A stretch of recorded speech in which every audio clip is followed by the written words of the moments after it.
darlings, hello, welcome to not Friday Tea, but the Stitch and Twitch. Clearly, I need to make certain that I have the right opening video in place, but I'm very happy to see all of you. Thank you so much for joining me tonight. It's so lovely to be back. Feels like it's been an age, but it hasn't, because I was back last week, but it's like so much happens in any given week these days that a single 7-day period feels like an eternity. So, hello, welcome everyone. I hosted a very informal, very quick poll on Discord asking, what should I be working on tonight? Here are the things I could be working on, and I'm undecided. And the very informal poll suggested that I should just cut fabric. So that's mostly what we're going to be doing tonight, is looking at some fabric cutting to prepare our projects for the upcoming costume that I'm trying to put together, and I just keep getting like derailed by different things, but we're plugging away at it, which is the important thing, and the embroidery is happening. So before I get into too much of the fabric cutting, I thought, I'll do a little bit of show and tell. And look at who's here, the Grand Arbiter. Hello. Hello, darling. I'm here to entertain you for a moment. I understand you have great concerns, so you called me in. Yeah, well, I'm just having one of those days, Arbiter. And I thought it might be fun to do a little show and tell. Hello, Phyllis. Phyllis is here. Hello, my darling. Thank you so much for joining tonight. Phyllis, the projects are coming along. Hello, Bess. It's so good to see you, friend. Thank you so much for joining. If you guys all have to watch me eat now, unfortunately, for all of you. You're going to watch me consume this Thai food dramatically. Dramatic Thai food. Ah. Oh, I'm a little jealous though, because I love Thai. So in strange things that have happened in the ongoing project here, on Saturday during our crafternoon, some of you witnessed me putting together the body of my little shrew friend. This little shrew is going to be living in my chapeau. So we had a lot of funny quips about that. Thank you, Phyllis. I think my little shrew friend is really adorable. He still needs one arm, so he's got one arm, but he's missing an arm, so he's got 2 little feet. We're going to give him that second arm. He's got his little ears and his very grow a second arm. Piercing green gaze and his nose. I will say, I'm sorry, what? Does that fabric glow in the dark? No. Wouldn't that be nice, though, if it glowed? No, it doesn't. It's just very green, matching with our green ensemble. So the shrew's going to need a name, of course, and he is going to get wings, because we do winged shrews around here. So that's coming up. I have to figure out how I'm approaching the wings, because the shrew turned out to be smaller than I expected, although I think it's the right size. But my original plan for the wings is probably too large scale for this. So I need to reimagine how I'm going to approach the wings. And he's probably going to get a little cravat situation and maybe a top hat eventually. So and maybe a waistcoat. There's a lot of discussion about dressing the shrew on Discord, which I love. I feel like the shrew does need his limbs first, though. He definitely needs his limbs before he gets dressed. So the other thing is, of course, I've been working away at the chapeau, and I did finish putting in the hole into the chapeau, including the decoration that's going on it. So, Grand Arbiter, you can see I have my Chicago screws in place. It looks incredible. It was so scary doing that. because I had to punch a hole into the hat after I had structured the hat. It was already really scary putting this hole in place. Hello, Monsieur Gatto. What was that about? Ridiculous. Felt the need to shake the entire world. Yeah, no, he like came tearing across and like is actively causing chaos here on the work table. But no, it really, I learned a lot about doing this. I also think there are some things where I'm like, well, I did it with audacity, and I don't know if my way is the best way, but I'm going to write up the process and share a bit about how I did this. It did shift some of the side fabric despite my efforts to have everything really stitched down. So I don't think most people can notice, but there's like from here. I can see it because you're moving it. But also, isn't that going to be sideways? Like it's the hole is going to be on the side, right? It's going to be like this. So it will require incredible precision to identify it. And my little shrew will live in the hole.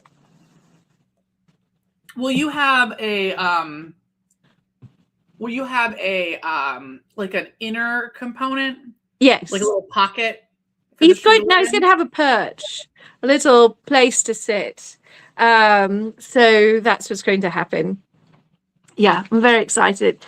So I'm happy with the progress on that. It's come along very nicely. And currently it has all of its bits living with it, as is my usual process with these things, is to keep everything together so they don't nothing gets lost, hopefully. I'm very, very pleased with that shrew. Somebody asked me if I was going to share my process for creating the shrew. Absolutely, I am. I adapted this pattern from Anne Wood Handmade. It's very nice mice.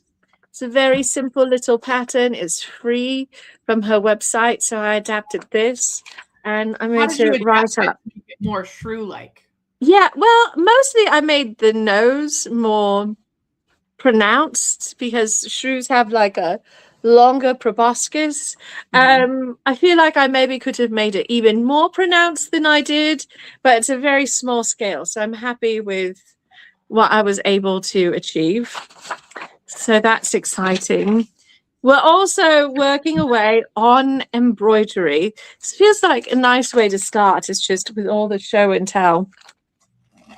So the embroidery happens in sort of strips to make up the chevrons. And you can see some of the embroidery is already in place on some of the chevrons. Every layer is a little different.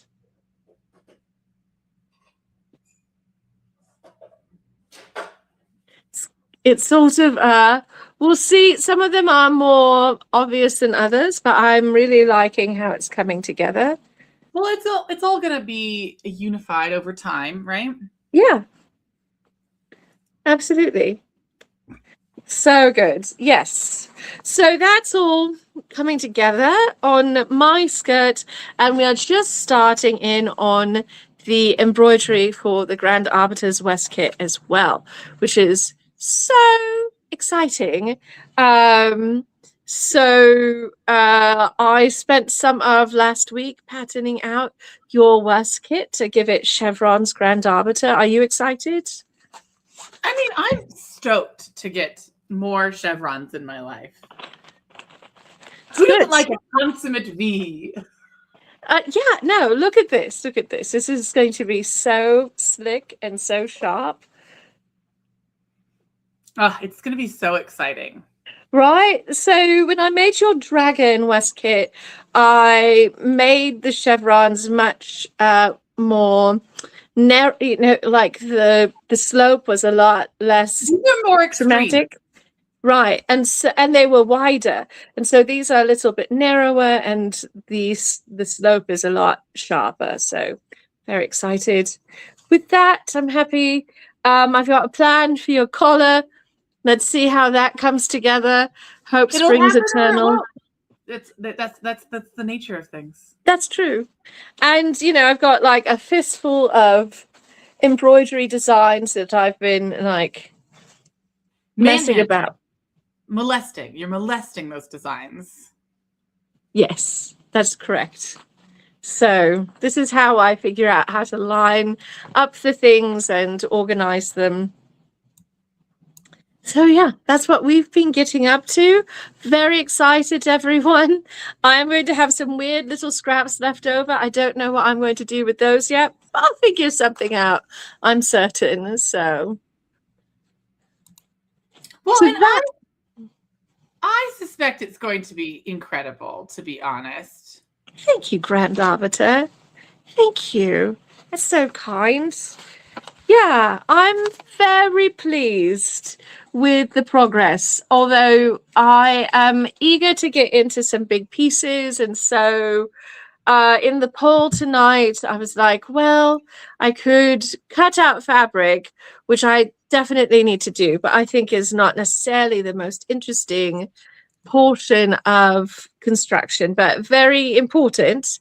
Or I could do like this myriad other things. And the poll was like, cut out that fabric. So that's what we're going to do. You have to do it. So here's the thing.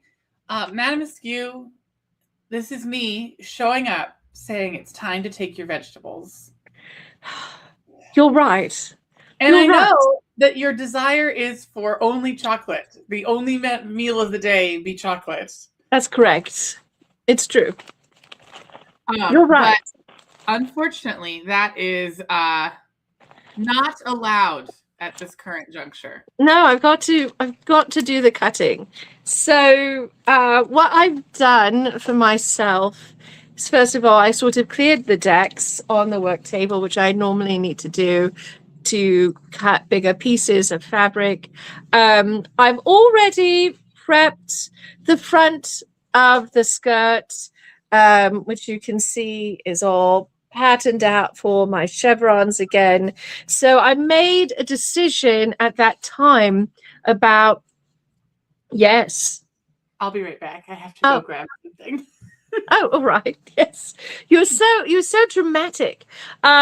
So I made a decision already about how deep my pleats were going to be, how much I was going to shorten the garment, and so now I need to commit to that and prepare my side panels as well.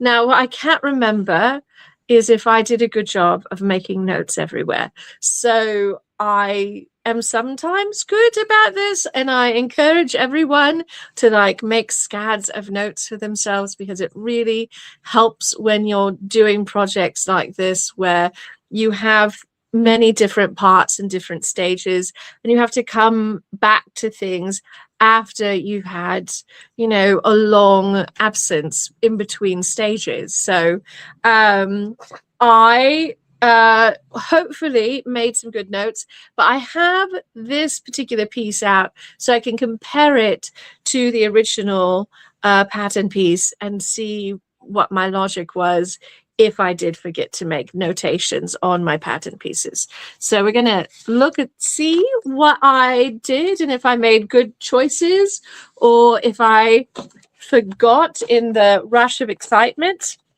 That's always possible. I'm using this particular pattern as the basis for my foundation skirt. It's the 4 Gore bustle skirt from Truly Victorian. This is the 1885 4 Gore bustle skirt. And in this case, for those who are not familiar with the term Gore, Gore, I'm spelling it because I know it's a little bit Gore. For Gore. Gore. Give can be hard to like determine what in the blazes I'm saying sometimes. But gores are like these sort of almost triangular shapes, but like not quite a triangle. And it comes from originally from surveying terms. So you'd get a gore of land, and since these gore shapes are similar in sewing, the term just moved into sewing from surveying, which I think is funny. Hello, Martha. How lovely to see you, friend. Welcome. I'm just nattering on about terminology as I do. It is a basic pattern. It's very easy. I use it all the time as well. Yeah, and trapezoids for everything. Absolutely. Bess, that the trapezoid is doing a lot of lifting here. So those trapezoids give the skirt more volume at the hem than at the waist. It actually still has quite a bit of volume at the waist, and you are going to be shaping it using darts to sort of help curve your garment over your lower abdomen and your hips. But you want a fair amount of luxurious volume at the hem. Now, this is not an 1890s skirt or an 1850s, 1860s skirt where you've got an almost bell-like shape and you're padding it out with like a hoop skirt or scads of petticoats, grand arbiter. I mean, look, we did that one time. Do you remember that frock I had? It was so beautiful and such a bear to pack and travel with, we decided to never go back to the 1850s again. Yeah, I mean, if I can remember correctly, it was just so big. It was quite huge. Mm. I am sorry I have gone into the void. I am now trying to find out if gore and gore have like the same root. Oh, and you mean like, oh, right. You're looking into the etymology. Yes. So we've got gore as you would have in horror, and gore as you would have in surveying, and gore as you would have in sewing, and they're all spelled the same way, just to confuse matters. Also, hello, Sarah. So here is the relationship, I think, as it is related. Oh, so right. There's 3 versions of the word gore. Okay. But there's the Old English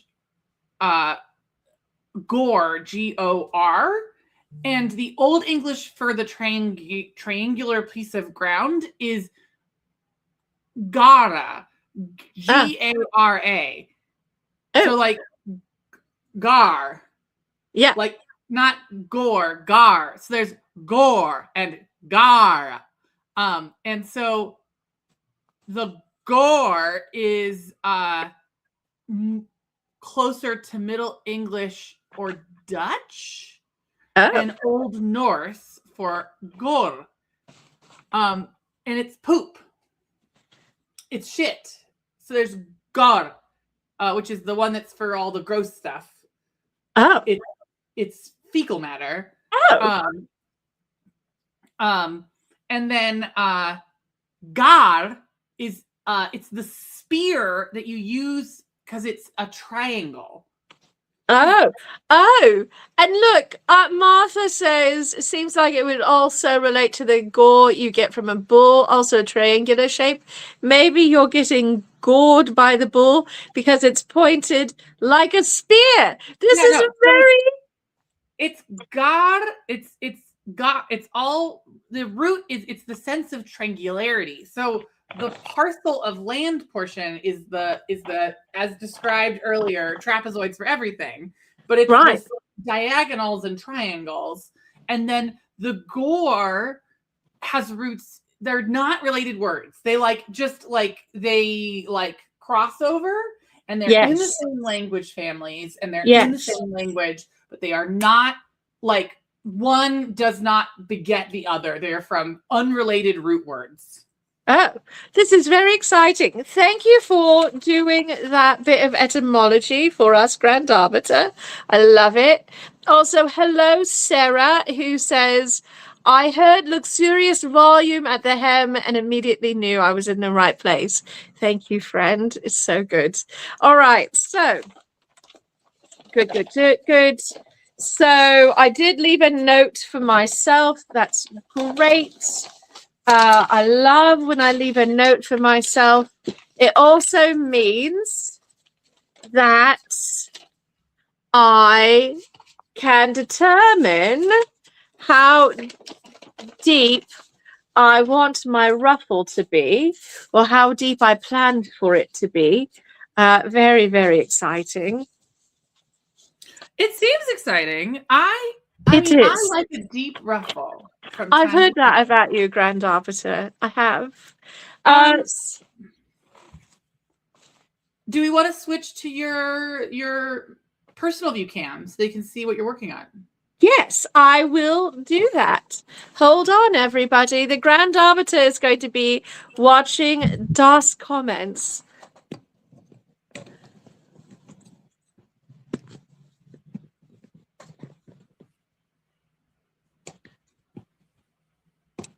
So, I am comparing this to the original pattern piece. Fortunately, I did make a little note for myself, which I even dated very sensibly. So good. So I know I want to shorten everything by 3.5 inches.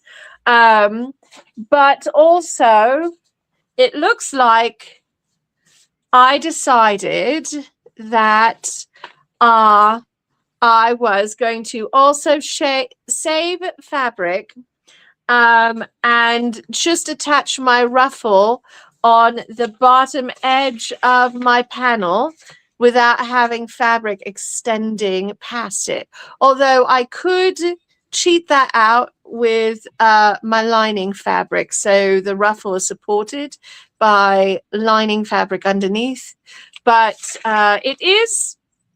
I'm like always of two minds about that, because having the fabric behind the ruffle really gives the ruffle excellent support. That's part of why it looks so nice in the dragon costume. I also remember that we bought extra fabric.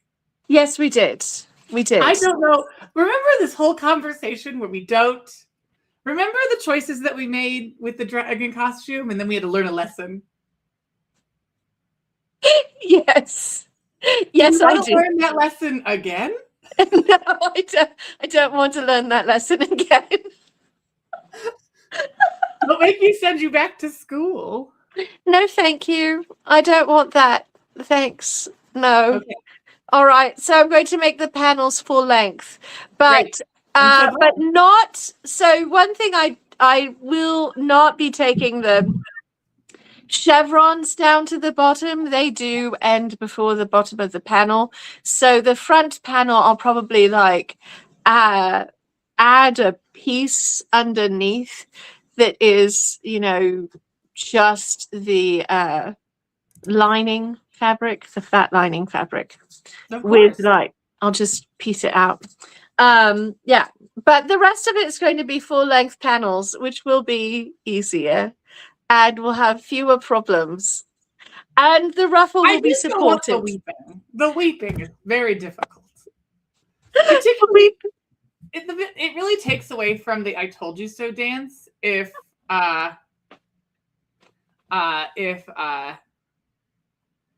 really takes away from the "I told you so" dance if folks do this particular behavior. That's true. That's true. It does. It's true. All right. So decision made. I'm going to make the panels full length. So I only have to shorten them 3.5 inches for my personal height and the length of my leg, and what the place where I want the hem to end on me when I'm wearing this garment. That's very easy math. It'll be an easy adjustment across the board. I'm so happy that when I was preparing things, I remembered to make that notification to my future self. Thank you, past me. That was really good. So I also like this super dramatic angle, Grand Arbiter. Yeah, no, it's actually very good. You look very hot in this picture. Thank you. This is how we get those strange drive-by viewers to stop and talk with us about sewing. Yeah, no. Or in this case, a clearly spam viewer who feels the need to leave comments. Love StreamYard, but one of the things that makes StreamYard really frustrating for me is there's no way to moderate via the tool, which makes me crazy. It's really hard. We can't easily block people who are spamming us in the comments. All right. I think there's probably a way to do it. I just don't know what it is. We haven't figured it out yet. StreamYard, if you love us, you will come to our house and tell us how to do this. Right? That'd be so good. Okay, so first things first, I'm going to be starting with my side panels, Grand Arbiter. The back panel is always so massive because it runs the full length of the fabric, or the full width of the fabric rather, and then it's quite long. So that piece is always the hardest to cut just because the scope is so big. But the side... Big is big. That's how big is big. It's not as bad as like cutting out the cocoon coat, which was so... We're not talking about that. We're not talking about that right now. I don't have the bandwidth to do this right now, to talk about the cocoon coat. I will be looking at our...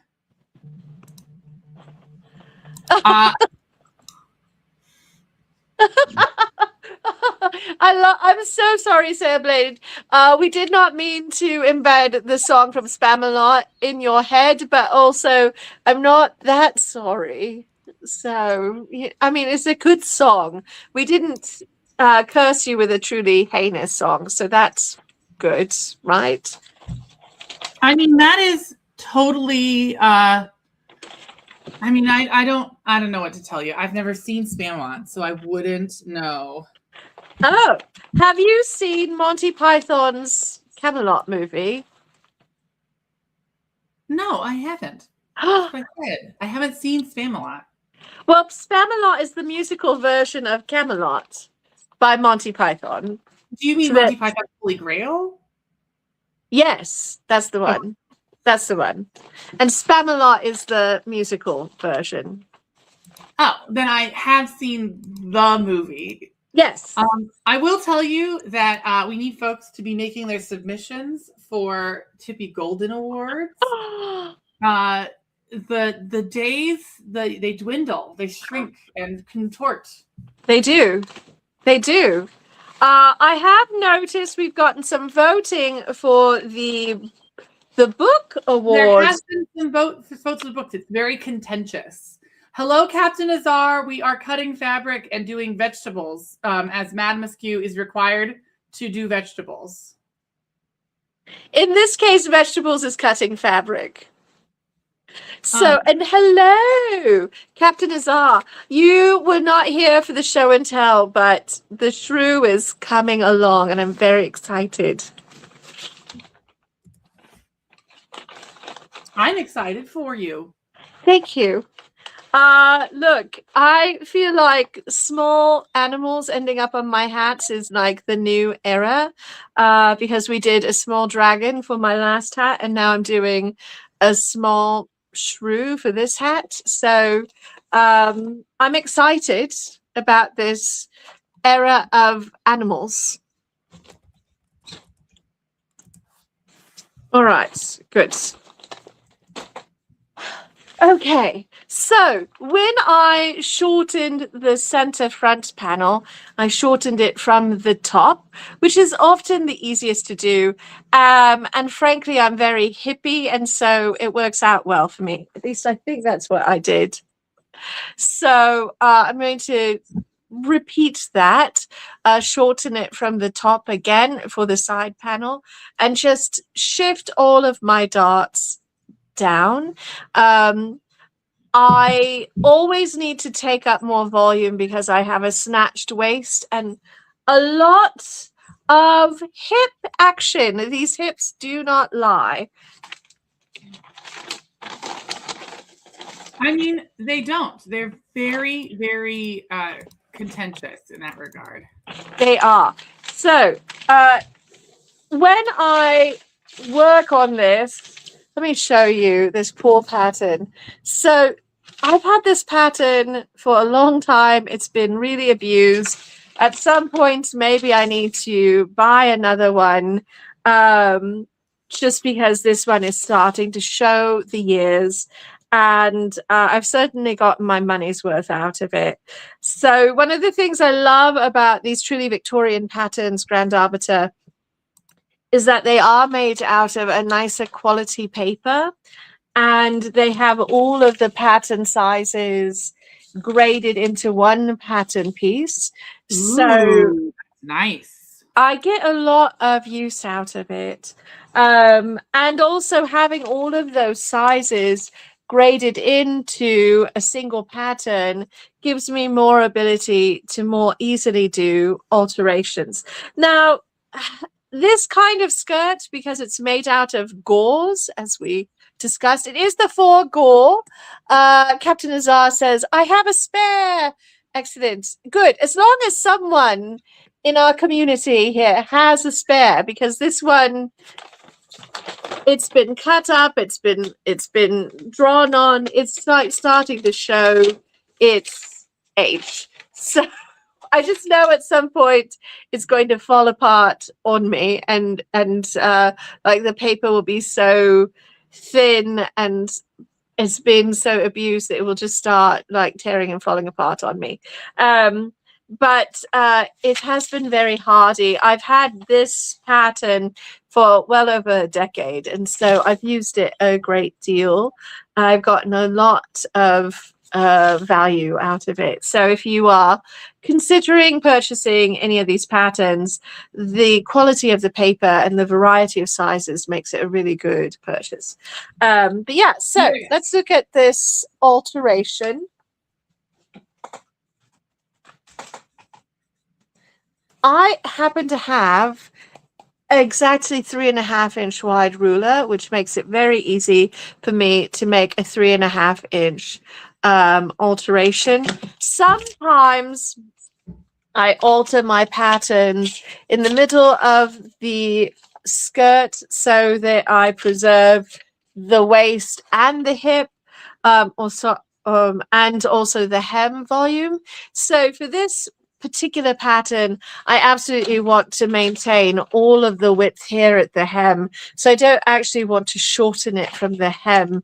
I don't want to make that narrower. That's the other obvious place to shorten something. But sometimes you don't want to adjust your hem volume, and you may also not wish to create more additional width at your waist, and so that you don't have to take up that fabric. And so you'll want to take your alteration in the body of your panel. And I've definitely done that a number of times. You can see some of these lines drawn across here. Those are all places where I have either added trim elements or use them as a point at which I can do my adjustments. Normally, when I am adjusting things live like this on camera, I use like a darker pen or something like that, so you can really see my markings, but when I'm working for myself and not on the camera, I use a number 2 pencil because you can really erase things if you make a mistake. In this case, I'm going to compromise and use a Frixion pen, as those are also erasable, but should be a little bit more visible. So all I'm going to do, this is the easiest way to adjust this pattern is from the waist. And all I do is, because it's straight here on the top, oops, don't move your pattern piece while you're doing this. Right, is line my ruler up here with the edge. My ruler is 3.5 inches wide, which is the alteration I want to make. And so I'm just going to draw a line straight across at that 3.5 inch mark, and then I will. Sorry to abandon you. I just didn't think you'd want to see the gore. I did not wish to see the gore. So then I can just fold that under, and this is ready to be cut out. So that's really a super easy adjustment.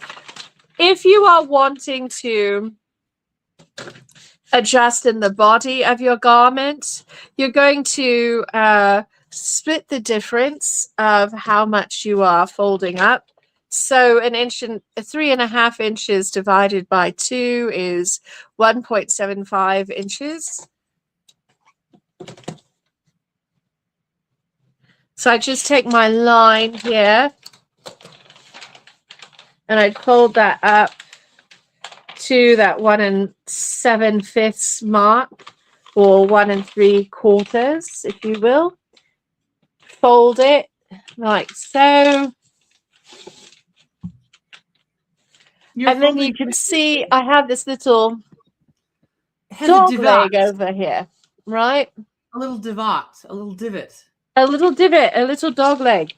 And so the way you fix that is you take your ruler then and you just trace a new line from your waist to that point and sort of smooth out your divot, as it were, to create a smoother line going into the body of the skirt. So it's also not a hugely difficult alteration that way, but altering from the waist, look at how quick that is. It's so nice. It's incredibly slick. It's very slick. There are people who are very skilled at drafting their own patterns, and I really admire that skill set. I do not normally draft my own patterns from scratch on this scale. I will do some pattern drafting for smaller things, but also, why reinvent the wheel when you've got such a nice... The wheel has already been invented. Exactly. It's already been done. Truly Victorian's done, a huge amount of the work for me. Oh my goodness. This is the fabric we're cutting out today. This is the emerald green silk from Silk Baron.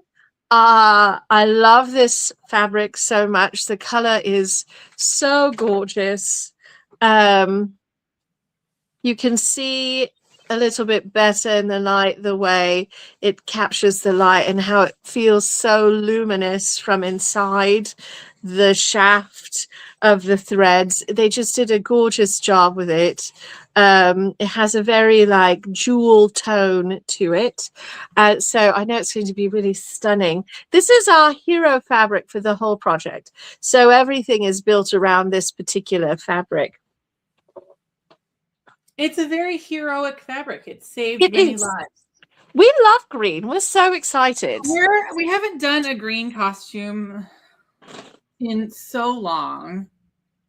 Almost 8 years, maybe 9. Probably a decade.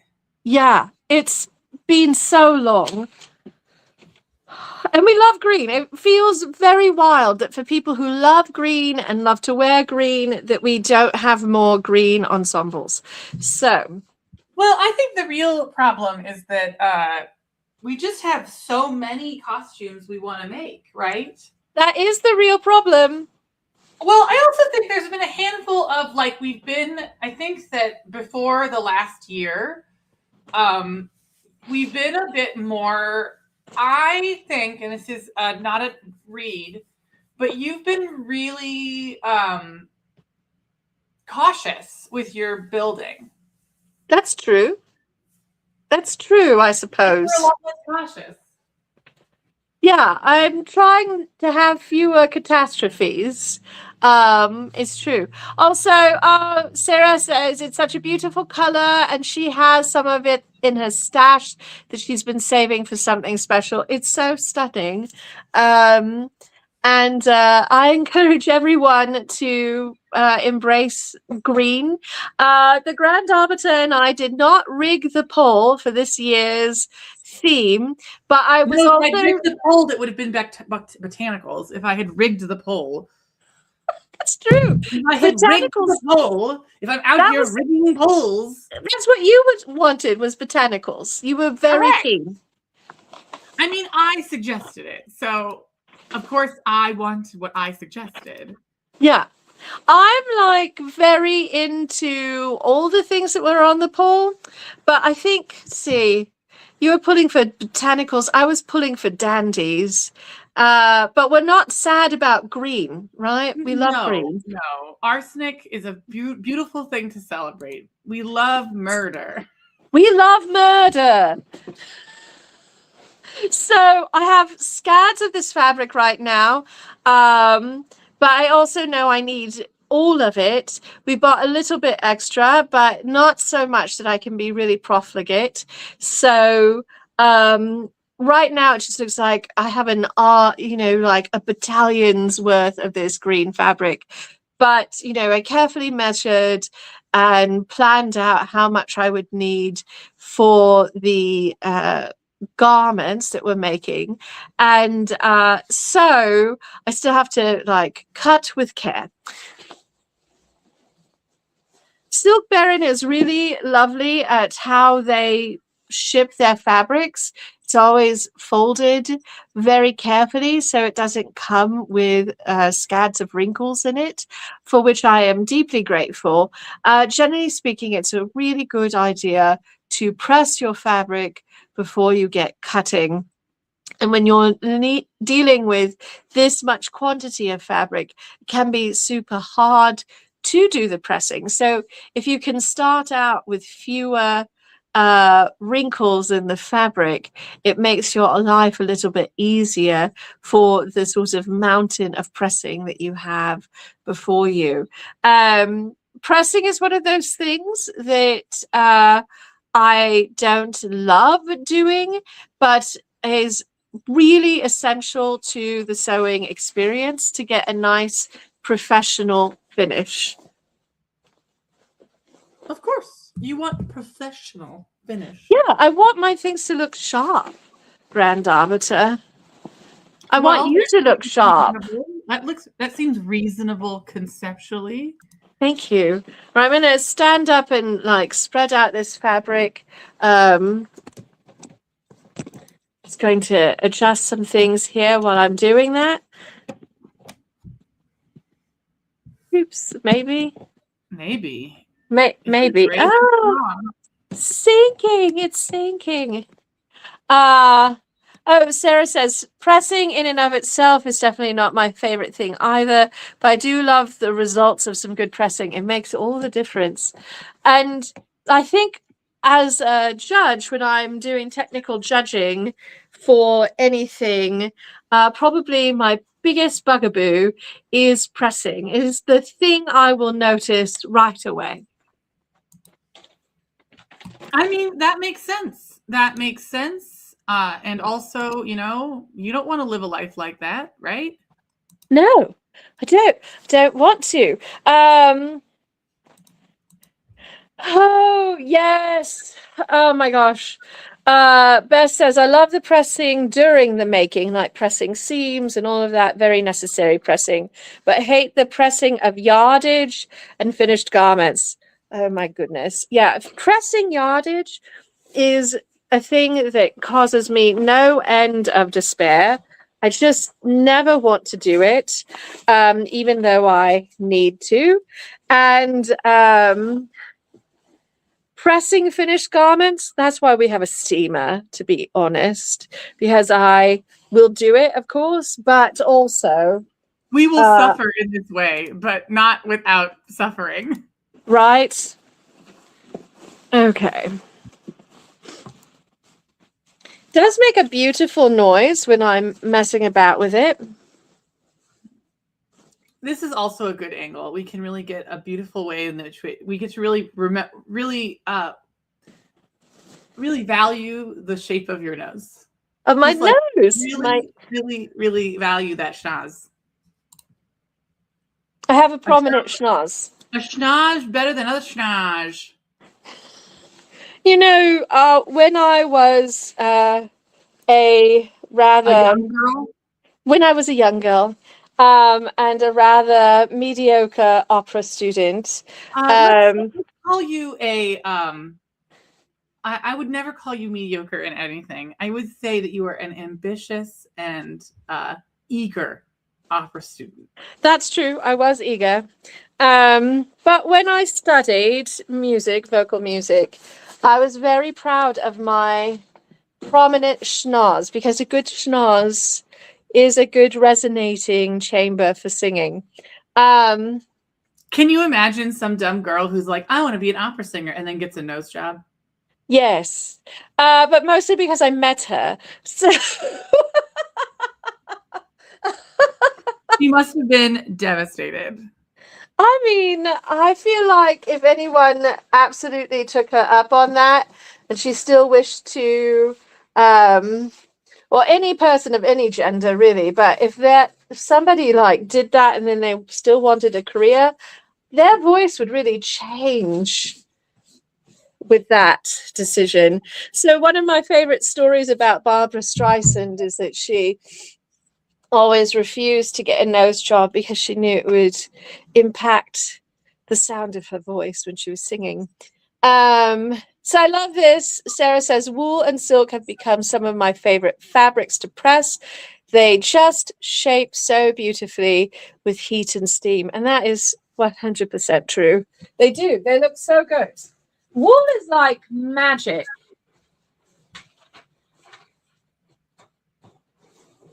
I do think it's pretty magical. You think what is pretty magical? Wool. Wool. It is. It's pretty magical. The only reason we don't end up with more garments made out of wool is that I live in the desert. I mean, that's true. I'm also allergic to lanolin, but I would make do. You'd live. You'd find a way to live. I'd find a way. I'd just suffer.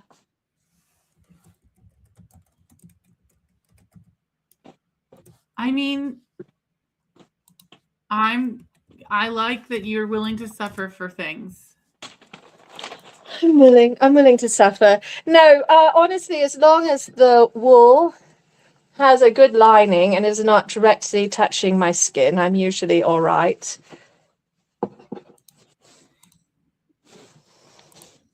We love, we're also just very lining people. We're not crazy and don't have lining. What a maddening, ridiculous thought process, right? Absolutely.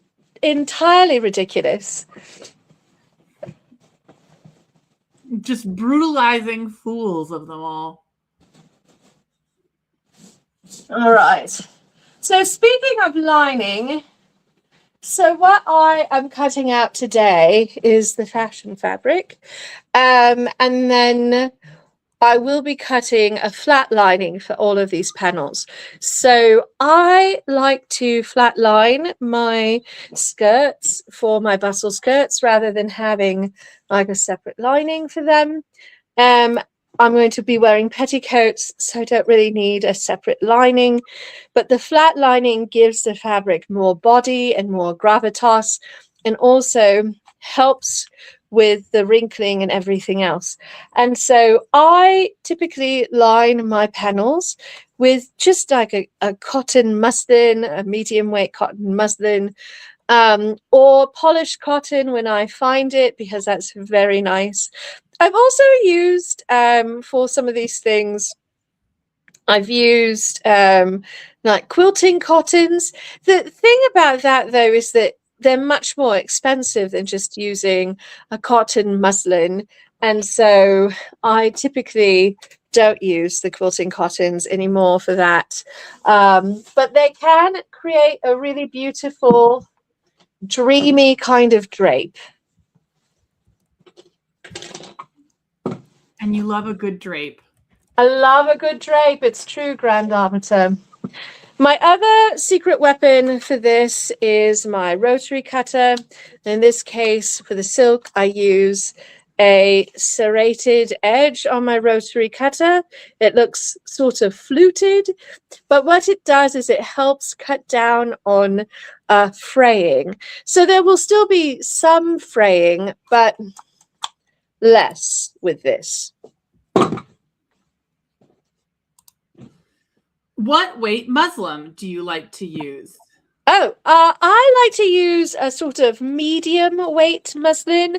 If my fabric for this, so the Dupioni is like a lighter weight fabric, and so it needs a little bit extra body. I think, to give it sort of more of a presence and a like, not a structured drape, but it causes it to drape in like these really nice, beautiful cones. It's gorgeous. We love a cone. I love a cone. But with a heavier weight fabric, I'm going to look for a lightweight muslin, something that's not quite sheer, but is pretty soft and not a lot of substance, because I don't need to add bulk to the garment at that point. I need to add structure. So it varies by the kind of fabric I'm working with. But with the Dupioni, I usually do a medium weight muslin, and I like to get mine from Mood Fabrics, because when I'm buying other fabric from them, they always have this deal where it's like 5 yards of muslin for some delightful price. And so I just snatch that up while I am doing my other yardage, and I sort of stockpile muslin for this exact purpose. Sarah says, I sometimes use silk organza if I need something really strong but super light. Yes, I love silk organza for exactly that reason as well. So I've been known to use it for like doing the lining on my tailored bodices. I also use silk organza as the lining for all of those dragon scales on the dragon costume.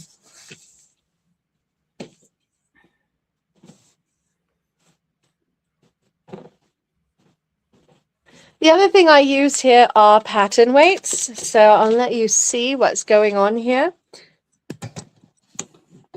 I love a pattern weight. They're good to chuck at your enemies. That too. Who doesn't love that? That you can concuss someone with. So these are so helpful. It just sort of speeds up the process of laying things out.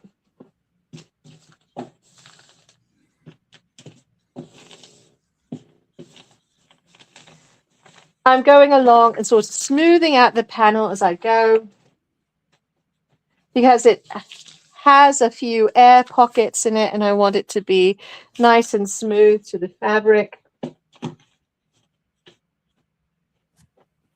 This is a very forgiving pattern.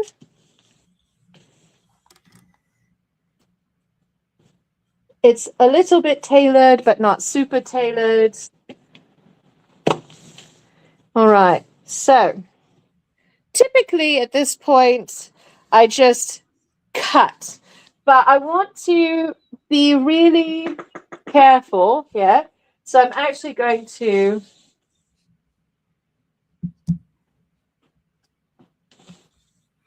trace around this, making certain that I have 2 layers of fabric. This is folded because I'm cutting out 2 symmetrical pattern pieces. Who doesn't like something symmetrical? Right. And I'm using my Choco, which is a little chalk marker to trace around my pattern pieces.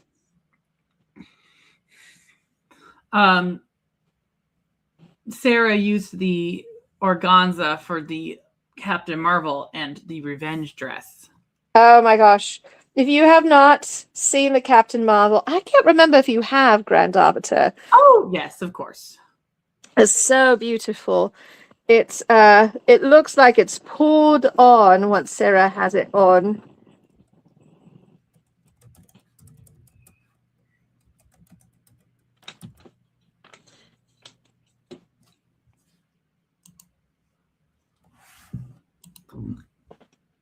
It looks incredible.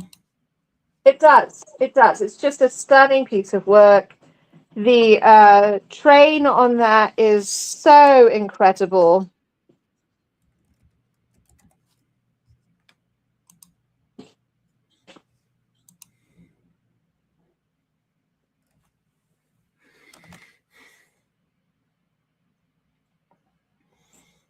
I love an incredible train.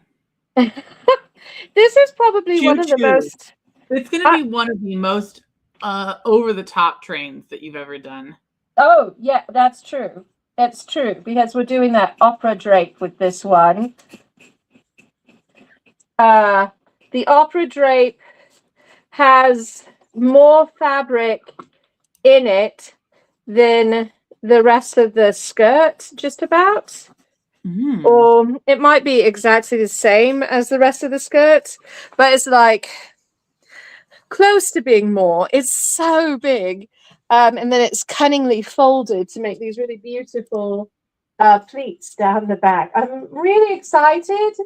It also feels incredibly extravagant. I mean, what's not extravagant? Everything should be extravagant. Oh, Grand Arbiter. You know what? In a world in which we are championing art, we might as well embrace the extravagance. The extravaganza, as it were.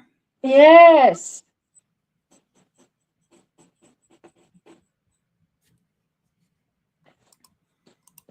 So once I have my pattern traced out,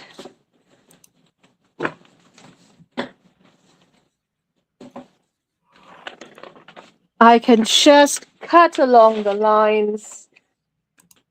It's a little bit easier, even if it's an extra step.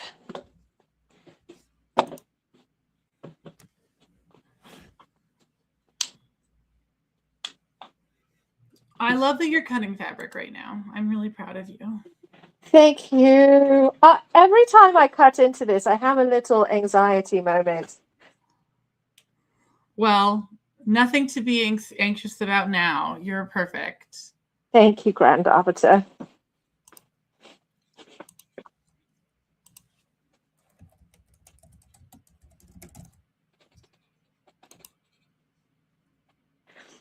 I suppose it is a very worthy frock to be making in a major birthday year. I know we have mentioned it, but I'm going to be 550 this year. And so it's a real... I thought it was 550,000. I was leaving off some zeros. We're rounding to the nearest 1,000, sure. Yes. So it's 550,000. I've been doing this time travel thing for a while, and it just felt like in honor of my 550,000th birthday, we should have a particularly glorious frock. So here we are. I agree wholeheartedly in this endeavor. I don't think there's anything to be questioned about that behavior. Excellent. Well, and you can see as I'm cutting here that I'm just cutting directly on the line with my rotary cutter. I cut either away from myself or I cut across my body, going from my dominant arm to my non-dominant side.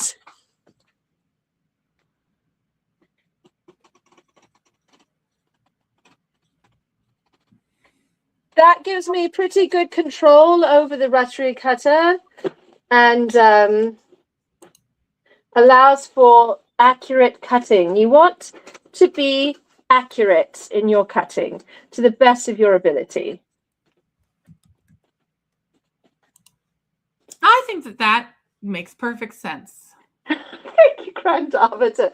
I love how game you are. You're like, Madam seems to make sense. I don't do this whole cutting business, but you've watched me do it a few times over the years. I've watched you. You've sewn in front of me a few times. Oh, a time or two. I might be looking at magic cards and making a wish list for myself. So sorry for being distracted. Distracted by magic. Well, I have all sorts of cool stuff to get because the new set comes out soon and it's quite beautiful. Ooh, what's the new set? It's called Lorwyn Eclipsed. Ooh, very fun. And I'm going to show you your favorite new character. Okay. I'm going to show you what she looks like because you are going to love her in all of her ways. And you are going to just be like, how is this so cute? How was it conceived of as such a cutie pie? Oh, I'm excited. So whilst the Grand Arbiter is pulling up this very magical magic card, I have finished cutting the 2 side panels. So that's very exciting. It's not terrible, except that the panels are very long, so I have to do a lot of maneuvering around my table. But whenever I'm done cutting out panels like this, I fold them up then with the pattern piece, so I keep everything together. So this is Abigail, spelled Abigail, Gale, eloquent first year. She's a bird bard, and she's an owlkin. So she's an owl. Oh, I love it. You're right. Her flavor text is the right poem lifts more than spirits. Oh. But importantly, Abigail is deaf and communicates through sign language. Oh, this cute little deaf owl. That's amazing. Also, her ability's slick. Also, her what? Her power is cool. Oh, excellent. We love a slick power.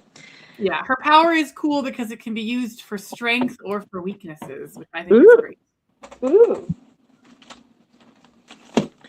Okay, so Grand Arbiter, this is the piece I like sort of dread cutting every time. It's mostly pretty straightforward once I get there, but it's such a big piece. This is the back drapery of the 4 gore skirt. And look. 4 gore and 7 years ago. 4 gore and 7 years ago. The whole thing is pretty wide and it gets pleated into the waistband to create lots of fullness. Now, I'm not doing the bustles here because I've got a lot going on over the top of this and you wouldn't see them. So I don't think there's any value in having them. I don't think it's going to create additional loft or anything like that. Sometimes I add them to create volume in the skirt. Well, not to mention, you're probably going to do another incredible petticoat for this costume. I mean, yes. In fact, I have another incredible petticoat in process to go with this costume that has a lot of loft. I'm also going to do one of my favorite tricks, which is to put a little header in the back of this skirt of like petticoat netting to also support the shape and give it a little bit more volume. My skirts get so heavy, and heavy is the skirt. Heavy is the skirt. That's correct. Heavy is the posterior that wears the skirt. So especially with this opera drape, which is very large and is going to be fairly hefty, I know there's going to be a lot of weight on the back of my skirt, and I want to keep it nice and perky in back, so it has that beautiful bustled shape when I'm wearing it. So I often put in this sort of like false rump made up of petticoat netting that creates a little bit more volume in the back of my skirt. And usually I embed that into the foundation skirt where it's really well hidden. So it will go into the top of that back panel that has all of the pleating and everything. So sort of masquerades that I've added additional volume. One of the things I love about bustle fashion is that it's one of the few European fashion trends where you are really trying to make your posterior look bigger. So a lot of especially our modern trends for those who are women or femme presenting is all about minimizing the posterior, and this is a fashion trait that's like, let's make it bigger. And it's such like adding this false rump just builds on the underpinnings that are already there, so that I don't have to necessarily put on additional petticoats. So it allows me to cheat a little bit with the weight of my underpinnings. And I mostly like to do that because it gets very hot where I live and am time traveling much of the year. So thank you, Captain Azar. It's one of my favorite little tricks. And I never want to like keep it to myself. I want everyone to know about this particular trick. So the other thing that you should note is while I'm cutting everything going in the same direction. So I have decided which is the top of my fabric and which is the bottom of my fabric, and the tops of my pieces always face towards the top edge that I've designated for this fabric. This is not super directional fabric. It's not like velvet cut on the bias. You'll sense it.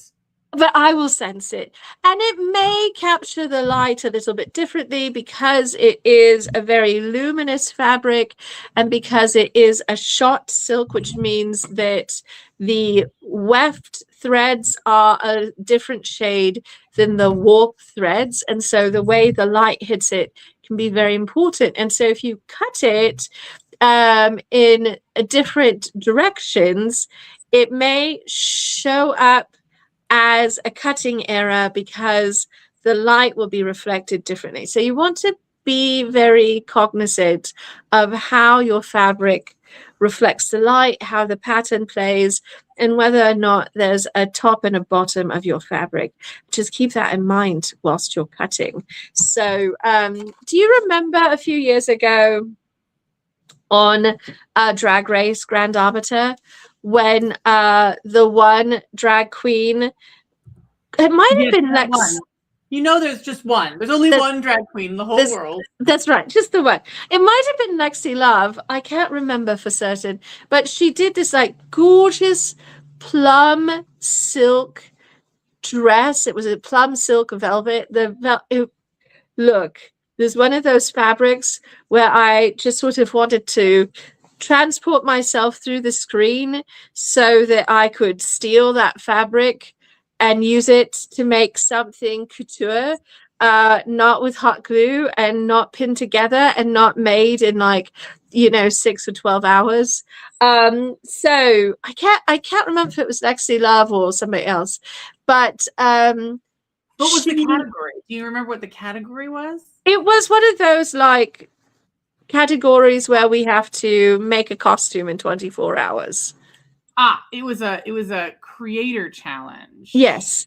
So anyway, she cut this silk on the bias, making it very slinky, very beautiful, but she forgot to pay attention to her direction.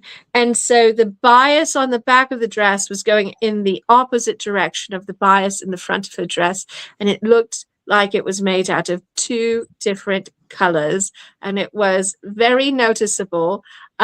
She was able to play it off with her swag and her styling, and so the judges did not notice, but every person who sews at a certain skill level was probably clutching their pearls. I certainly was clutching my pearls. And you know what? When she realized what she'd done, she was very upset.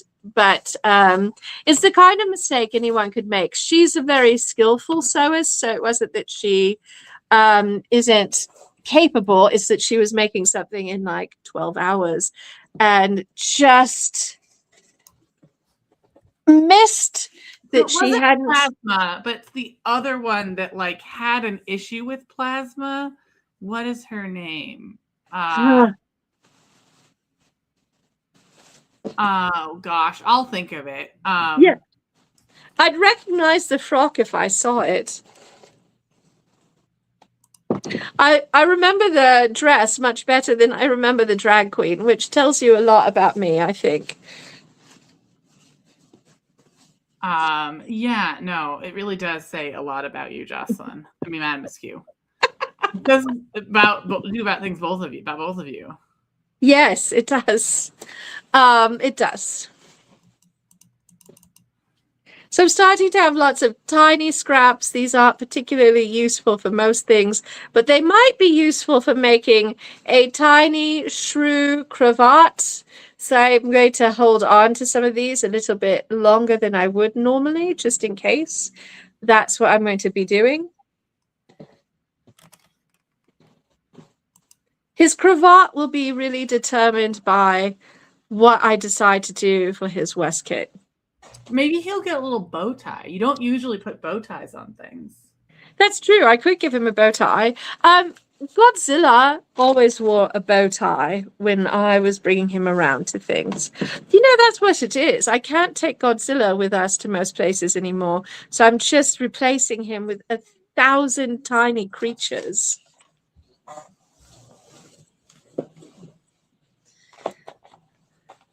Okay, so I've natted on a bit. Oh, thank you. Thank you. Phyllis says that green looks gorgeous on me. I am obsessed, Phyllis. I covered my hair, which was a little bit foolish, but it looks really stunning with my hair. So I'm really, really pleased. And I don't know. It's just a great fabric. Sarah says a bow tie would be adorable. Yes, and honestly, maybe easier to accomplish than a cravat at that size. I don't know. I haven't made neckwear for a tiny shrew before, so it's undiscovered country, as it were. All right, so let's talk a little bit about the back of this skirt panel. As it's written in the pattern envelope, you're really just looking for 45-inch width of fabric in the back. Totally reasonable. A much more like budget friendly amount of fabric to be using. But I normally just do my skirt backs the full width of my fabric that I'm cutting, because I'm just going to end up with these very tiny little strips of fabric left over as the scraps from cutting it. And so I'd rather have that volume into the back of the skirt. It makes it a little bit more luxurious. It gives me more fabric to pleat into my waistband. I have a lot of posterior. I'm a very broad person in the tush region, and so I want to have more fabric.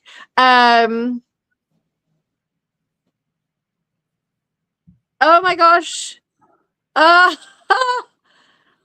So, Beth says, I was watching an anime recently, and during a big fight scene, all I could think about was all the property damage and worried about all the goods in the containers that would never be delivered. I love that, Beth. Look, we're all cut out of the same fabric here, if you will. Ha ha ha. It's a terrible pun. All right. It was pretty bad. It was pretty bad.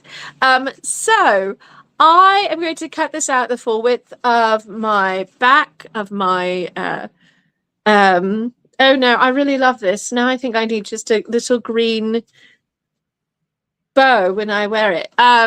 So maybe I think we don't have a ton of neckwear. We don't. Well, we'll just see how it looks. Right. We'll see. I'm just having a moment. So I make this the full width of the panel. These fabrics from Silk Baron are approximately 55 inches wide. It's about 10 inches wider than the pattern calls for, but also it's only 10 inches wider, which means if I try to trim it to the width of the pattern, I'd end up with these two very long, extremely long and narrow panels left over. And yes, ribbon chokers were all the rage for many decades, Bess. And I feel like maybe it's now is my time to embrace a ribbon choker with this ensemble. I mostly don't care for chokers because they're too tight, but this is not uncomfortable. So so there's that. I also have to adjust the hem shape on this a little bit because I use the lobster tail style bustle cage or tournure under my skirts, and it's just a little bit more pronounced. And so I need a little bit more length in the hem. So I add a couple of inches to the bottom, and then I reshape the hem a little bit to meet that. So there's a bit of adjustment with this on the hem. But once I shorten the overall length of the pattern, that's it. That's the only adjustment I have to do. So it's not too bad, but it's a very big piece of fabric. And then the skirt starts coming together. It's true. Now, this is really fun, Grand Arbiter. I don't know if you recollect, but the design, rather than having an overskirt over the entire skirt, instead, I designed it to have these like sort of fake side panels to make it look like there's an overskirt when in fact it's all part of the same foundation skirt. It saves me a little bit on weight and bulkiness at the waist. And since I'm putting that really big drapery in back, I felt like I didn't want a lot of faff and extra bulk on the sides of the skirt. And I definitely didn't want to cover up this really gorgeous chevron down the front of the frock. It's going to be incredible. How many more of those do you have to cut out? So Sarah is on the last chevron, and then you can open the Stargate. Yes, that's right. It's true. We could open a Stargate, and hopefully we won't go to a bad place where we have ancient aliens who want to conquer us. So fingers crossed. And also, thank you, Captain Azar. I'm very excited. I've been wanting to do something like this for a while. You can see it in some fashion plates from the 19th century. It's a very clever way of like saving some fabric while still having like a really luxurious kind of, you know, abundant looking finished garment. And it also is nice to like change things up a little bit and try out something new. So I'm very excited. Right, so first let me stretch out some more fabric so that I can cut this big old piece. The back panel is significantly longer in the center than the rest of the skirt, and that is because of the fact that it's draping over this big bustle cage and back, so it does take up greater length, but you still need to shorten everything consistently so that the side seams match up. So I will be also shortening this back panel 3.5 inches. I'll shorten it from the top edge. It's essentially a giant rectangle with one curved edge for the hem. So the other three sides are just all very straight, very plain Jane, very easy. You basically don't need a pattern piece for those sizes or those sides. The main reason to have this is so that you don't have to measure it out every time, but you could literally just measure this rectangle and then draw in a curved hem and you'd be done. The first time I made it, I thought I had put the panels together incorrectly. Once they were on the bustle, the hem was level. LOL. Yes, exactly. Exactly. This, it's wild. It's wild. It looks so out of proportion in every way.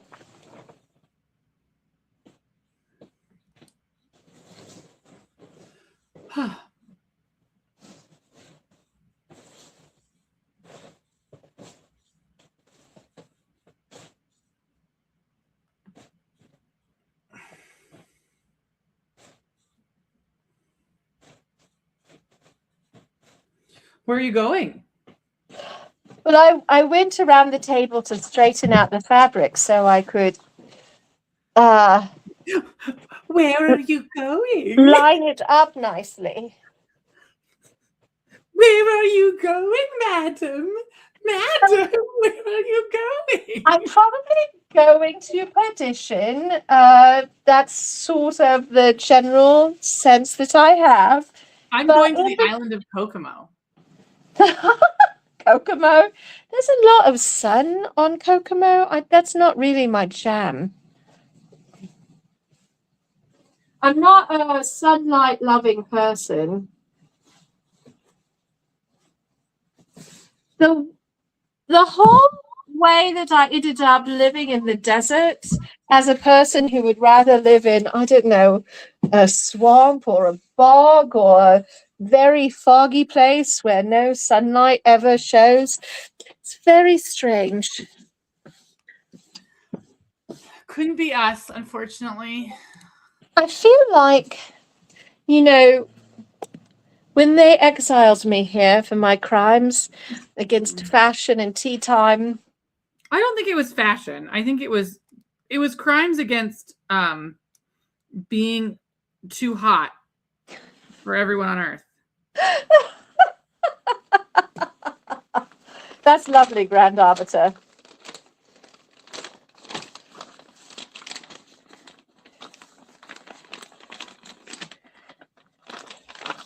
So when you open up this pattern piece, you will see that it has an option to like cut it for a plain back, cut it for the poofs. The poofs are what gives it like that bustled look in the back and require more length. So I normally cut mine plain because I cover up the back, so I don't need that additional bustling. Hello, Scott Mistress. It's so good to see you. Thanks for popping in for a brief moment to say hello.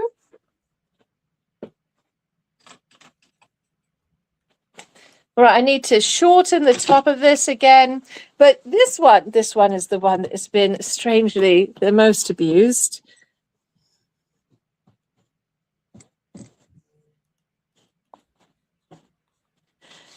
You see, at some point I had to tape it together with like masking tape. Such a mess.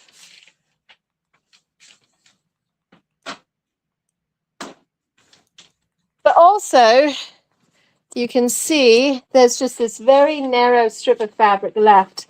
So I just like to use the whole width. It allows me to take the best advantage of the fabric. So first things first, I'm going to trace in that 3.5 inch line for myself.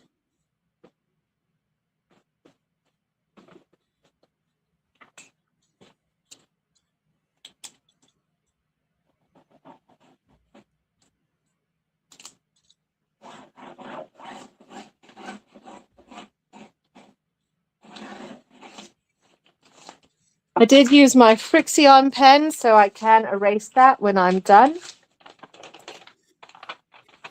Although that is going to be why you need to make sure that you update your stuff.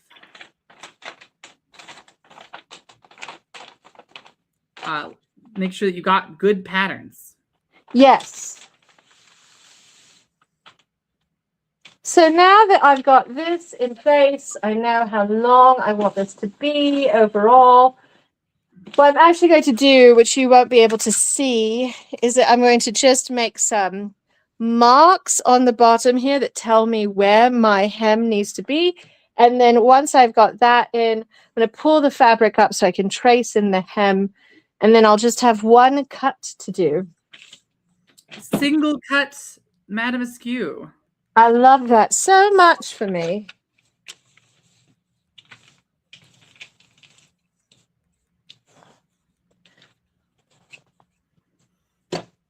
I am so excited for this costume because you're do all those extra inches of fabric help with pleating?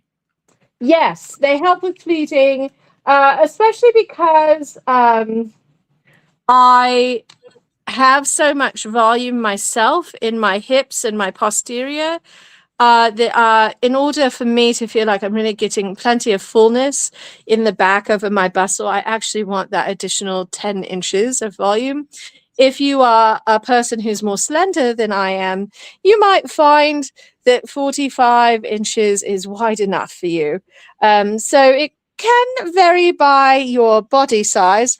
And this does have some difference of sizes. So kind of like small size, medium size, extra large, rather than like necessarily the, size 10, size 12, size 14. But so you do maybe want to adjust this based on the right proportions for you and your body. But for my body, for the width of my posterior, having the additional fabric is very useful. And I think if you are a person who's similarly built with a lot of hip action, you might want to also add additional volume to your back panel. I mean, who wouldn't want additional volume for their back panel? Seems pretty foolish to not get it, to be honest. I love to have the emphasis, if you will. I mean, so do go from selvage to selvage. I mean, it's important to understand what you're trying to accomplish. Yes.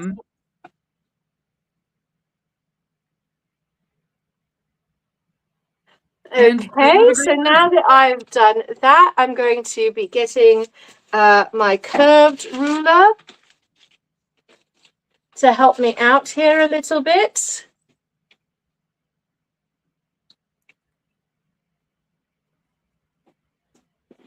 tracing in the original hem so that I have a guide for myself.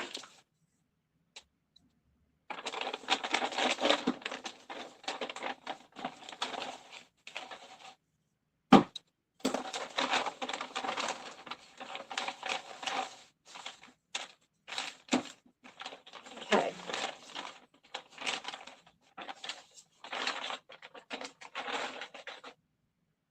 This fabric is so beautiful, Grand Arbiter. It is truly incredible fabric. I love it so much.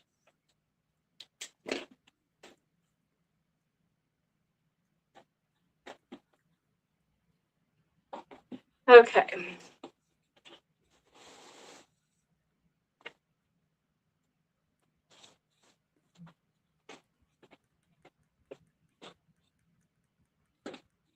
All right.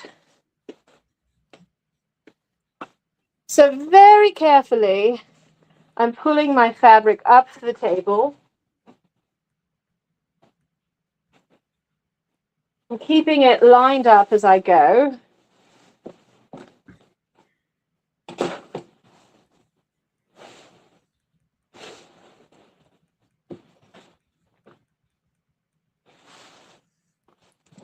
That's because I want this hem in a position where I'm not, you know, stretching across the table in a way that's going to cause me back pain and what have you. Not give yourself back pain. I don't. We don't have time for my back to have a hissy fit. So, all right. And once I've done that, then I make sure everything's smoothed back out.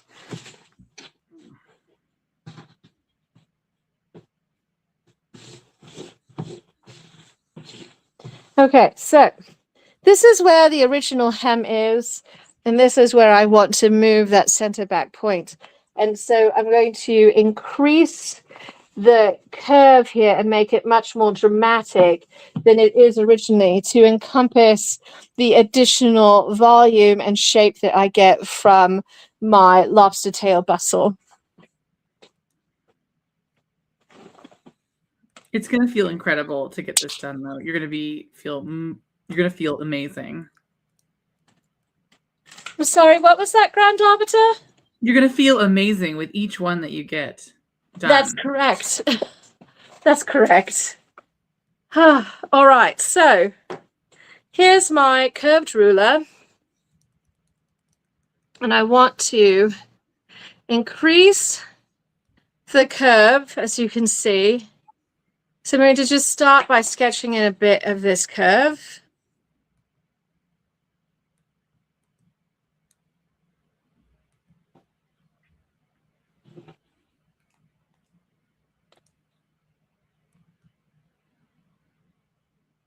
I'm sort of cheating it into the original hem. We're not cheating. We're recommending. Yes, that's it. There's no cheating involved. We're not cheaters here. So you can see that it gets to be a much more dramatic curve at the bottom. And I appreciate this. Sarah says, good. Yay, good body mechanics. The resident physical therapist is happy. Thank you. Honestly, I do hear your voice every time I make good decisions.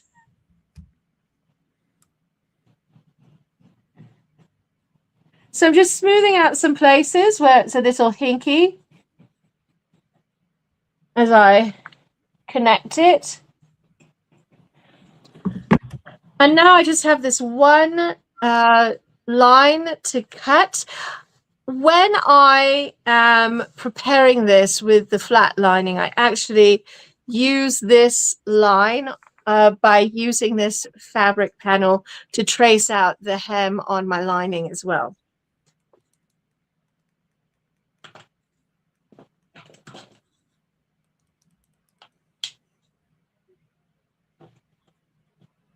X-Acto blade.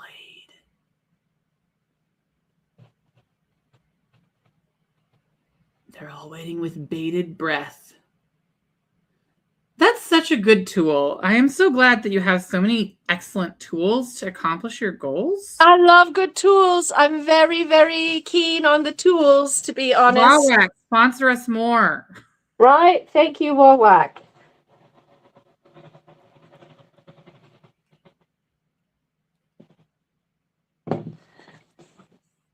There we go. My back panel is cut, my side panels are cut, and the front is in process. So I have some small panels to cut for the front of the skirt. And Sarah and I had a really good conversation about the embroidery down the front of the skirt. Sarah, who's here in the chat with us, is the one who's been doing our machine embroidery, for which we're very grateful. I don't currently have my own machine for doing machine embroidery. So it's been really fun collaborating with Sarah on this. And I hope that it's been fun for Sarah, because it's a lot of moving parts. It's very complicated to line up all of the embroidery elements and to also plan out where everything is going. But we had a good conversation about it. Why do you have to make things so complicated? Well, Grand Arbiter, I have suspicions that I just love a certain amount of suffering in my sewing. But the fun thing is that we were looking at it, we were looking at the front of your garment and talking about the places where we were going to put the embroidery on the front of your garment. And we determined that there was a panel at the bottom of my chevrons in the front of my skirt that was going to look very naked without the embroidery. And so we determined a really fun little bit of embroidery to put in the corner of that panel. So oh, I love this. Captain Azar says, you challenge yourself with more complicated details. It helps you grow as a sewist. Thank you, my darling. That really is the intent. I want to be always pushing myself to learn more and to grow my skills. And the only way for me to do that is to challenge myself. I'm not in a design class. I'm not in a design house working for somebody else. It's up to me to challenge myself. And so I do like to do that. But also I love that we gave Sarah another earworm, Grand Arbiter. Well done, you, channeling that Avril Lavigne song. I mean, I didn't make things so complicated. That was you. Oh, well, sometimes though, sometimes you do make things more complicated. Not to like... No, I have brilliant ideas that could only be made by a layman. I see. Of course, that's it. Just brilliant ideas. I am a font. I'm merely a muse. I would you be angry at the ocean for being worthy of painting? Would you blame the Hokusai for the? Would you blame the wave for the Hokusai's wave? I think not. Excellent. Good. Well, and now that we've got that straight, I'm so okay. Yes. So big panels cut. I'll use this big panel to help me cut out the flat lining. Sometimes I line the entire back panel in petticoat netting. Sometimes I've lined it in all sorts of things. In this case, having learned from the dragon costume, I'm going to be flat lining it in cotton muslin to give it a really nice, solid, very like fulsome drapery in the back. And then, as I said, I'll be building in this sort of false rump at the top using petticoat net to give it a little bit more loft and volume. And so the back, in many ways, looks very simple, but it is, in this case, it's got to have some like very complicated bits of faff. So part of how I am creating this sort of illusion of an overskirt is by creating this kind of pleated swag in the back that goes underneath the drapery, the sort of big opera drape that we're putting over the back of the skirt. So that bit is going to require me to pattern out a rather complicated piece that's going to be pleated into shape and sew into the side back panels over the very top part of this big panel I just cut. So I'm very excited because, again, it's something I haven't done exactly before, and it's an opportunity for me to do a little bit of patterning that is customized in the frock. You can sort of see the drapery, the way it's envisioned here, and how it kind of comes up underneath the opera drape to look like there's this swag that is being turned into the opera drape, even though they're going to be separate pieces. At least that's the plan. So fingers crossed, it all comes together. I have every faith it will come together. There is no other choice, though.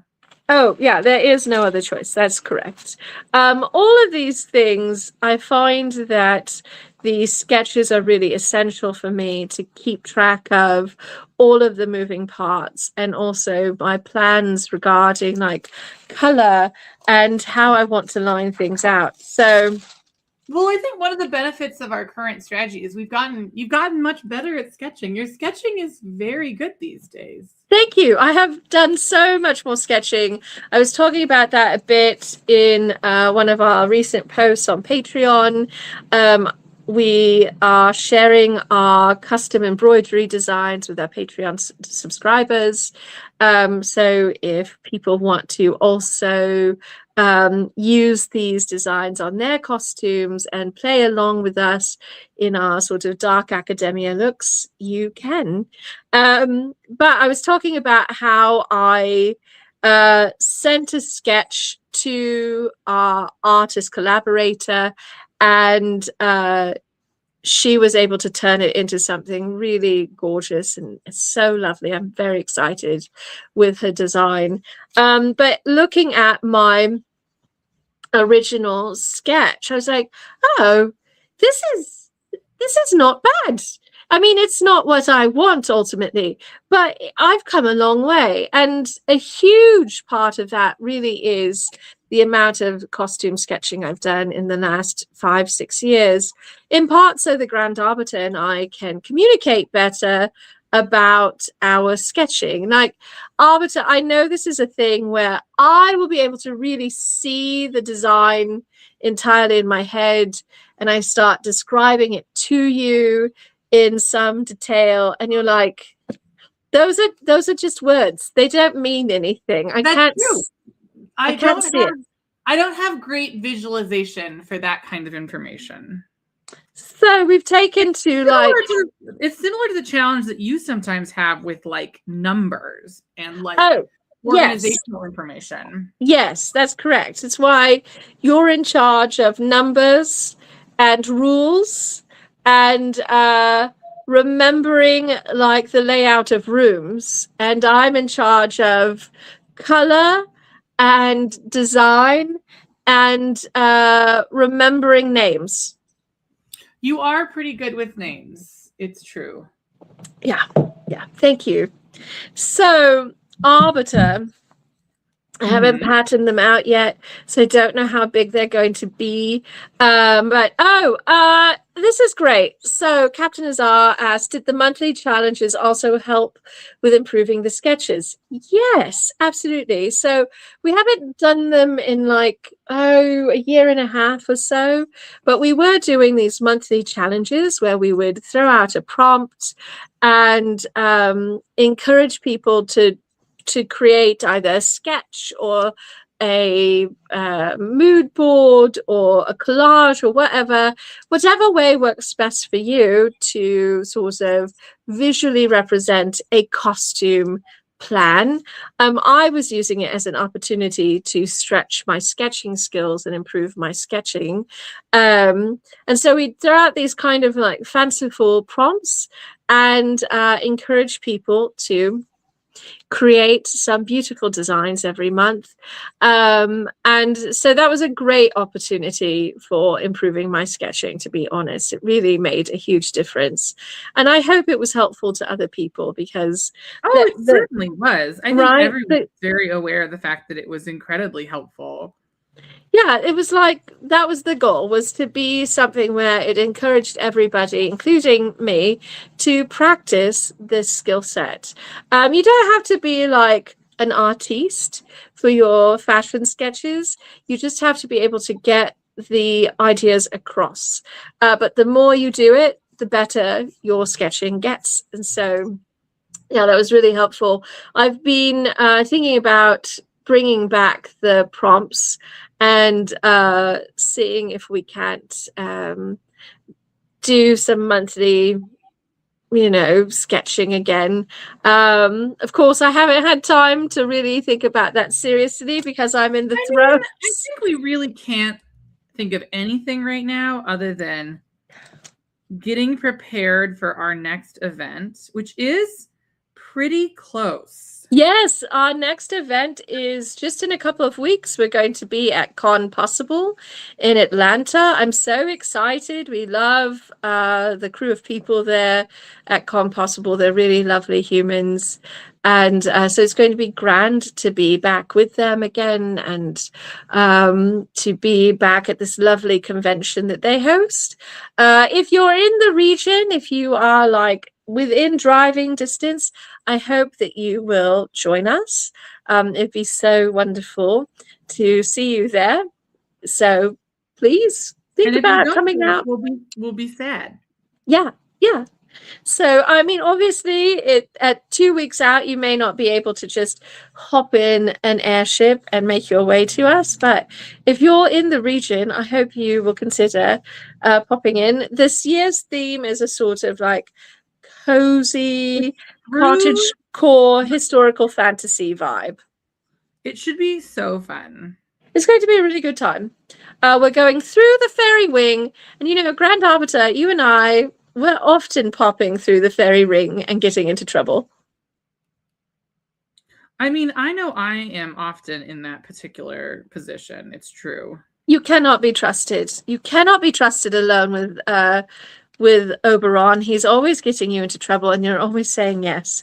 Well, but we should have a gay old time there. I'm very excited. Well, we can't trust you with anything either. We all know that. What? I'm so trustworthy. You look. Oh man, we definitely need to put more ribbons on you. Is the lesson? Oh yes, I agree. I need more ribbons.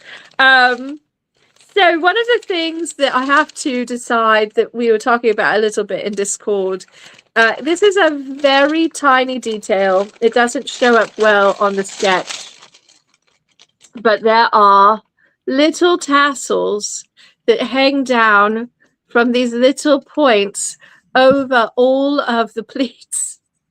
And I've been looking for tassels, and they are...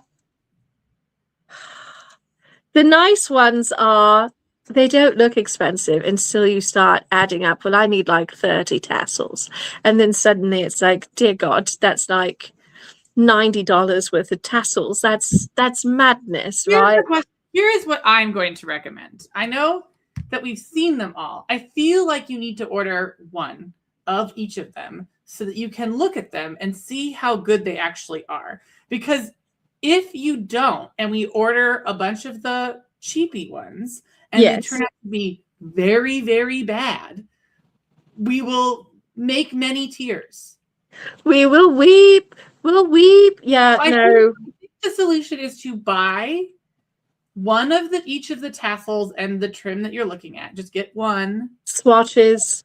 Just to see what it looks like. Because that fancy one, they're gold and green. So that might be worth it if they look good. But the reality is, if you buy one and it looks hideous, you'll be like, oh, well, I learned a lesson. I don't need that. Yeah, it's a good point.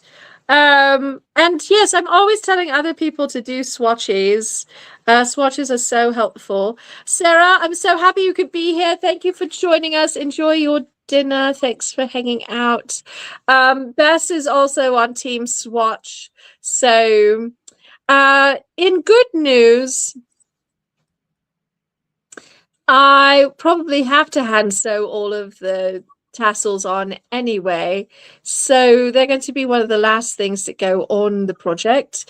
In bad news, many of the tassels I'm looking at come from India.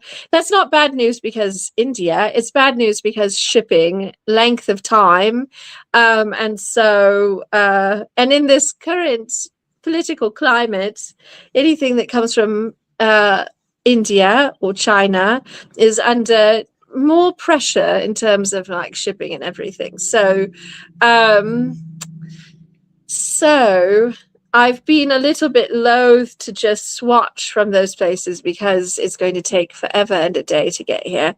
I've been looking for something a bit closer to home so that the investment in shipping time is not going to be as lengthy, if you will. I think that makes sense. I think Yeah. that's a very challenging position that we find ourselves in. Right? Well, I'm very sad that M&J trims went out of business in the last year because they were a great source for this sort of thing. Oh, I mean, look, they just retired. It wasn't like they went out of business because they were struggling, because everyone loved them, but they were getting older and they didn't have the stamina to keep going. So I maybe need a trip to SAS Fabrics up in Phoenix.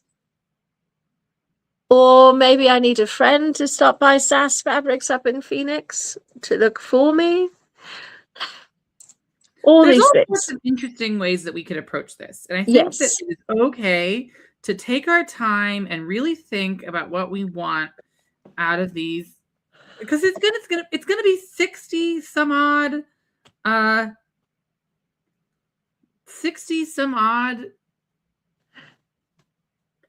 think tassels. Yeah, it's going to be probably no fewer than 30 tassels. I need to measure, count how many things went around the base of the dragon, because I'm doing something similar to a design element I used on the dragon, because I really just love this element, and so I'm bringing it back, doing it a slightly different way, but bringing it back because I really like how it turned out. And so I can use that as a little bit of a gauge to determine how many tassels I maybe need, but no fewer than 30, I think. So quite a few tassels are going on to this. And then there's the fringe that the Grand Arbiter you are getting on your costume. So I'm getting tassels, you're getting fringe. Very exciting altogether. A lot of wonderful movement on the costume. I'm very excited. So, but we are just about at the end of our stream tonight, everyone. Thank you so much for joining me and the Grand Arbiter, who has been such a good sport about all of this evening, and a wonderful commentator on things. Grand Arbiter, I love it when you can join me for Tuesday nights. It's a real treat. I mean, I'm always happy to join you. I know that sometimes I'm available and sometimes I'm not, but I was glad to be here today. Me too, Grand Arbiter. So, my darlings, with that, I want to remind all of you to please go out into the world and treasure yourselves as we treasure you. And that means washing your hands, getting your vitamins and minerals. Do something kind for yourself. Go out. Wear a tiara. If we have got to face a difficult world, we might as well look glorious doing so. No matter what, please remember that you are irreplaceable. And so we need you to take very good care of yourselves so we can have shenanigans later. Because I am very eager to continue having tea with all of you. All right? All right. If you'd like to be in on the secret knowledge and keeping up with behind the scenes nonsense, please consider joining us on Patreon. Definitely give our Discord a look. It's a wonderful community space and we adore it. And with that, Grand Arbiter, I think we are going to say good night. Good night, everyone. Don't Cheers, die. everyone. Thank you for being here.